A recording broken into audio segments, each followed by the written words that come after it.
this practice I'd like to call starving the ego.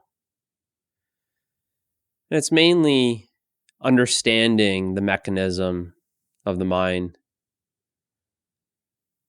Mechanisms like shame, pride, guilt, blame, desire, anger. These different mechanisms require you to feed them.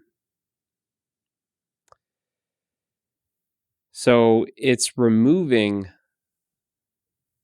the food that you're giving your mind, right? You stop feeding the mind. When you stop feeding it, then it starves because it's constantly feeding the ego that's building it up, that preserves it, right? All these mechanisms, these patterns, these conditionings just preserve it. They just preserve it. And it kind of makes you feel like you can't exist without it, right? Like you need to constantly be talking to yourself, creating this narrative in your mind, talking to yourself.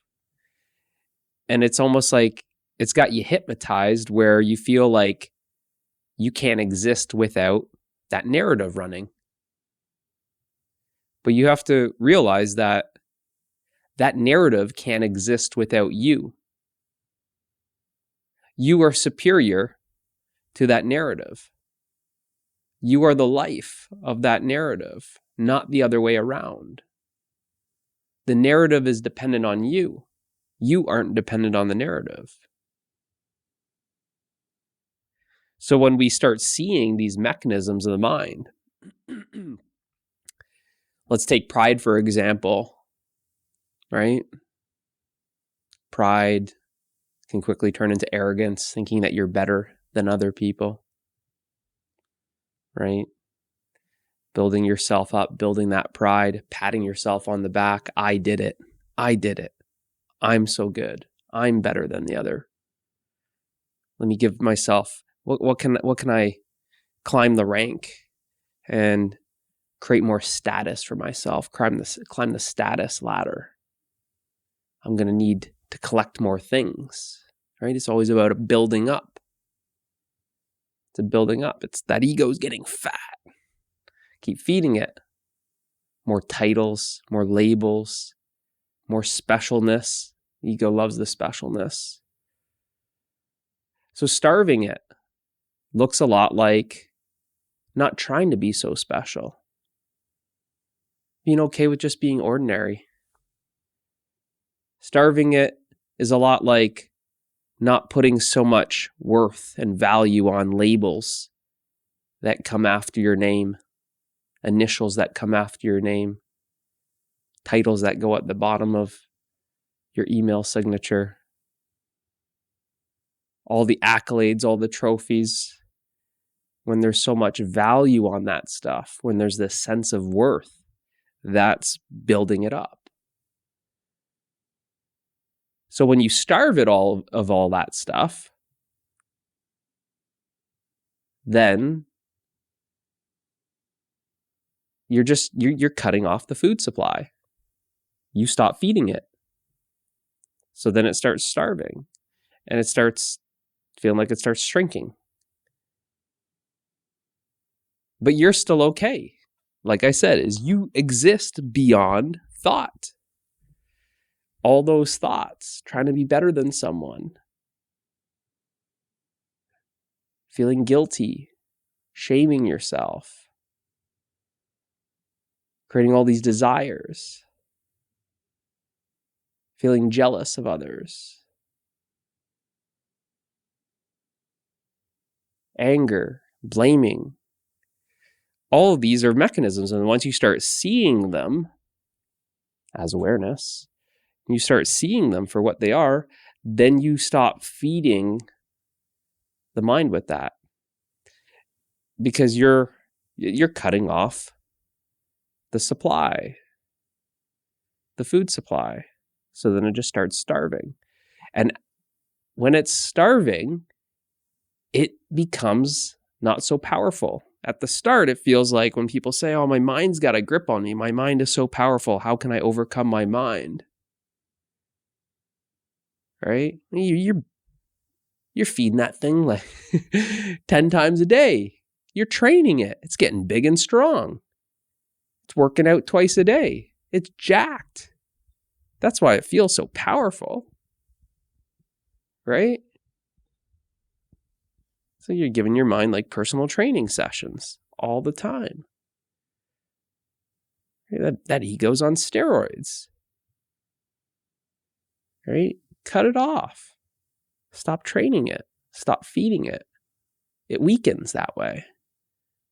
And when it's weakened, it's not nearly as powerful. And you'll start experiencing a lot more gaps in the day where you're not thinking.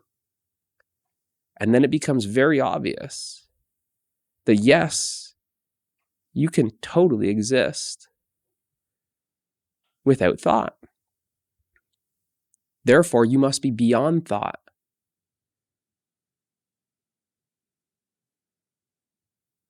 What you are doesn't depend on thought. And then that's experiential for you. And if you get really good at starving the ego, you'll go long stretches without thinking. And you'll notice when you're not thinking, you're extremely present. This alertness that's always aware. And you'll notice that your experience of life is much more joyful, peaceful, loving, and free. You're free from the thought. You're free from the conflict. You're free from the drama. You're free from all that stuff that the mind is creating. But like I said, is when you keep on feeding the conflict, when you feed the drama, you're growing that thing. You're growing the drama in the mind. You're growing the conflict. You're valuing it too much.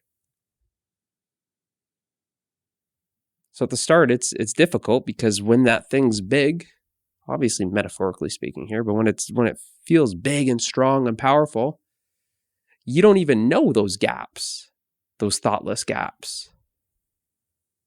You don't even know they exist. It's just thought. And someone like me says, yeah, there's totally times where you could be thoughtless, or haven't you experienced that? You go, what? What's that like? And you're so used to the thoughts that the feeling of being thoughtless kind of sounds like death to you. You go, no, like that's not possible. If I wasn't thinking that I would die. So a lot of people, when they're kind of alone and there's not near someone, they need to talk to themselves. Because without that thinking process, it's preserving that ego, that sense of self. But the sense of self, when you stop feeding it, you stop feeding your self-image. You stop feeding your positionalities. You stop feeding your opinions. Right? Then it becomes very weak. And when it's very weak, that's just like any other person that's very weak. They just kind of stop showing up. They're too weak. So then it's like the mind stops showing up. It's like it comes on strong maybe at the start of the day, but you didn't feed that thing. So midday, it's weak. It needs to go home and rest. Then you notice that the next half of the day, you're like, wow, I was barely thinking. Right? As long as we keep on feeding it, that thing's just big and strong. Right? So that's like a neat practice that that I was, I guess you can say, seeing it for quite a while. Don't ask me how long it takes to starve your ego, starve your mind. I don't know. It's just one of those things where, again, like a lot of these practices, it's being the master. You gotta be the master of your mind, not enslaved to it. But when you keep on feeding your mind, you got to ask yourself, who's the master, who's the slave? Right? If you keep on feeding, here, master, here's some more food. Here's some more food, master. Right? And that master keeps on sending you out, getting more food for your big ego. Right? We're just playing around with this analogy, but that's what it's kind of like. That moment where you decide, you go, I'm the master of my mind. It's my mind. Right? Then you start seeing. You start seeing how this pride, this positionalities, thinking that you're so special, right? Hey, look at me, comparing yourself to others. And there's jealousy. You got to blame other people. Well, now there's anger, there's victimization. You start seeing how all these mechanisms work in the mind. And then I'm not playing with that anymore. I'm not gonna feed that. I'm not gonna empower that anymore. I'm done feeding that. Like I said, it weakens and it stops showing up. And then it's very obvious thought. At first it's thought. Then you start starving it, and then it's thought. Starve it some more, then it's thought.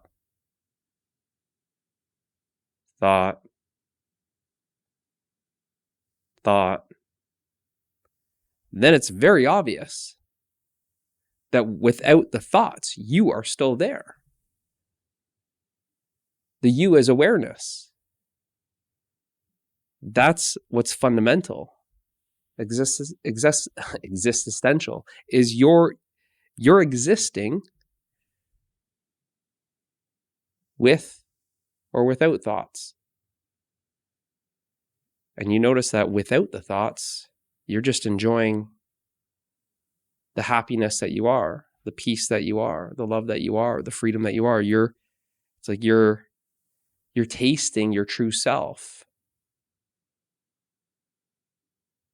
Right? There's that attention because the mind is starving, it's going smaller and smaller. It's requiring less and less of your attention. You're starving that thing, so it's not doing the party tricks anymore to grab your attention. It's weakened. It's not showing up nearly as much to try and seduce you and lure you into its games. Right? So it stops showing up as much. And listen to what others are saying. I just want to escape my mind. My mind's always running. Yeah, your mind's always running. You're feeding that thing. You're feeding that thing like it's some Olympic athlete. Of course. You're training it.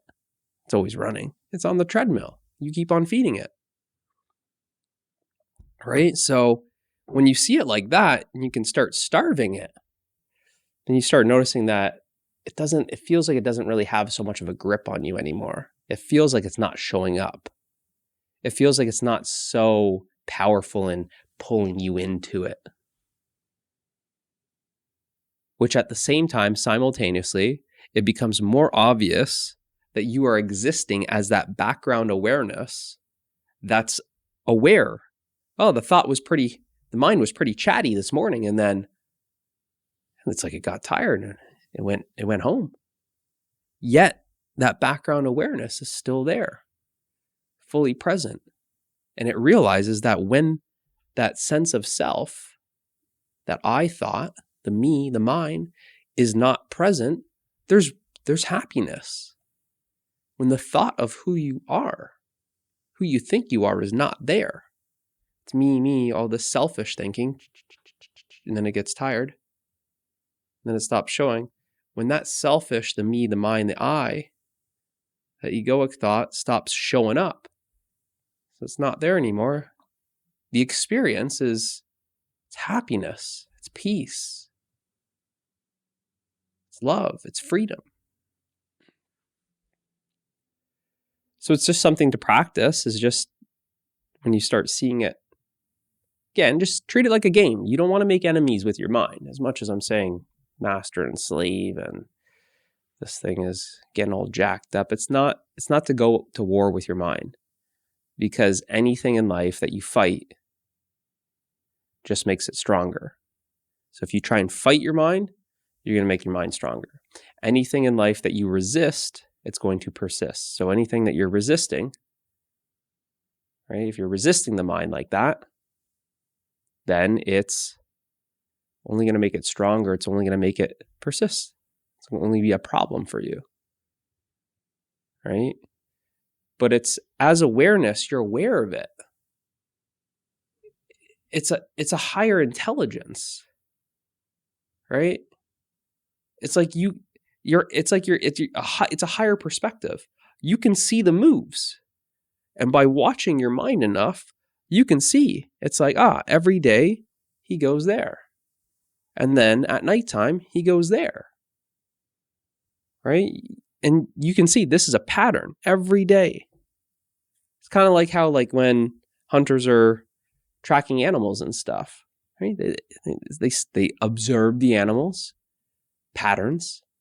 Oh yeah, the animal goes to the stream, gets a drink, and then look, the path, the tracks, goes back to the home. They know where to set the trap, but they only know where to set the trap by watching it first. So it's the same sort of thing. If you don't watch your mind, then throw this practice out. You won't be able to do it. You need to watch your mind enough, develop that witness, the watcher of the mind, the awareness of the mind, so that you're able to see it. And then when you're able to see the patterns, you start seeing how you get pulled in. You're like, dang, got me again. Got me again. Here I go, trying to hold my position, defend my position against my friend. I'm now in an argument with him. I'm fighting against him because of my beliefs in such and such politics, and we're at each other's throat. And that was just an angry argument. There's no peace in that. And I almost lost a friend. Once you start seeing them like that, you just stop feeding it. Stop feeding that positionality. Stop feeding the mind when it wants to be right. Stop feeding it when it wants to blame someone. Right? So you see those patterns. You see those patterns because you have that higher perspective. You have that awareness that's always there. That's why it sees the pattern. It sees the pattern start and stop. It sees the pattern come and go. It's always there. It sees the activity. Whatever, it's just like if you were hiding in a bush, stalking some animal that you're hunting, right? It's like you're hidden in a bush. The animal doesn't know that you're there. But because you're there before the animal's there, you know where the animal came from and where it's going. Likewise, with the awareness, you're seeing these patterns. You know where the pattern comes from, and you know where the pattern's going. Right? This pattern's coming from the position, a positionality, holding a position, right wing versus left wing, right? Let's say, use that. Then the pattern, that position then creates either you're attacking someone or you're defending yourself, defending the position. It's like you're saying, this is my territory right here. This is my position right here. I'm not moving. I'm standing up for my position right here. I'm not moving. And anyone that tries to come after my position, I'm going to defend myself. And you know what? Sometimes just for the love of conflict and drama, I see you in your position and I got a sword. So I'm coming after your position too, just to make sure that you know my position is better than your position, right? If my position is better than your position, well, this is my position. That also makes me a better person, right?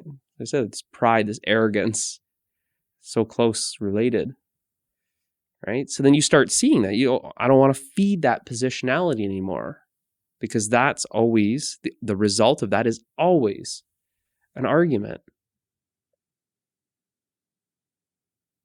It's always an argument. It's always conflict, right? So then you stop feeding it and you start noticing it's so weak. It's so weak. It doesn't have the strength to take that position anymore. It's so weak. It doesn't have the strength to pull out the sword and hold the shield, right? What does that look like? Humility, right? It doesn't have the pride anymore. The absence of pride is humility, right? So it's seeing those patterns. When you see those patterns like that, and then you can starve those patterns. You starve the mind. It gets weakened. And then you're, through direct experience, it's not a belief that you exist beyond your thoughts. I'm not interested in beliefs. Don't believe anything. Beliefs they're a prison. So you don't want to believe anything. I'm saying this can be your direct experience. That you're existing without thoughts. That you're existing without thoughts. You're okay. You're not going to die when you stop thinking. For a good chunk of, for a really long time, there wasn't too much thinking going on here. There was presence, enjoyment of life, happiness, love for what the experience was, sense of freedom. And then since that realization, there's just way more of it. And then it was really, mind went silent. Now it's silent. When these words are coming out, there's no thinking of these words. They're just coming out. I don't think what I'm going to say in the video. As you can tell, it's all just flow. And then as soon as the words are stopping, there's no thought.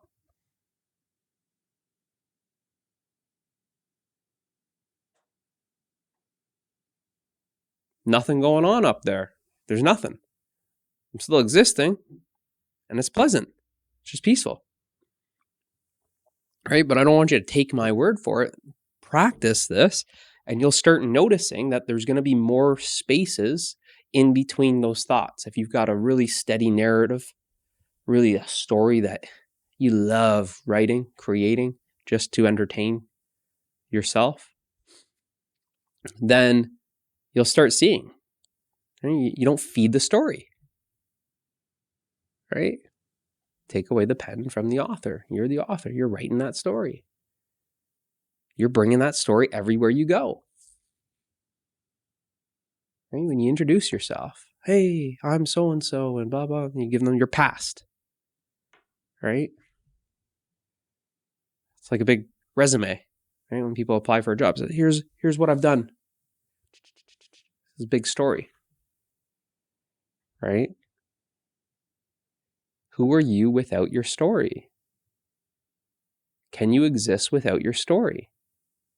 Try it. Ask yourself, who are you without your story? If I took away, let's not even bring me into it, if you lost your story today, what would you be? If you lost your memory today, that's it. Memory's gone. Would you still exist?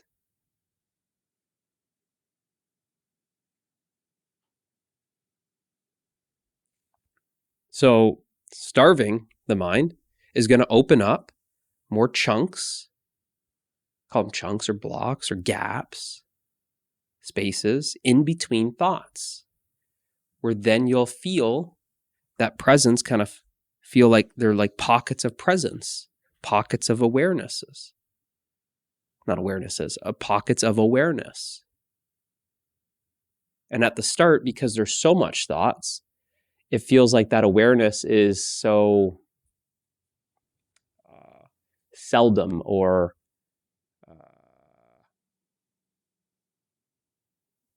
minute or scarce. But in reality, it's the thoughts. It's the thoughts. There's only these thoughts that are coming up, and awareness is infinite. It's when we get pulled in and get hypnotized by these thoughts, we think that these thoughts are everything. Right? It's like looking so close. It's like me thinking that the only thing in this room is this microphone because I'm so close. I'm so focused on the microphone. But in reality, I can't see the big space. And once I start backing away, or if I get glimpses of, I'm looking at the thought, oh, thought, oh, right? I'm getting glimpses that there's more than just the thoughts. I get glimpses that there's more than just the thoughts. What's that space? What's that silence? What's that stillness? What's that awareness? There's something beyond the thoughts. What is here? And then knowing that the thoughts are coming and going, but that stillness, that silence, that formless, empty space is always here. And with enough practice, you find yourself as that formless, empty, infinite, silent, still space. What I like to call awareness.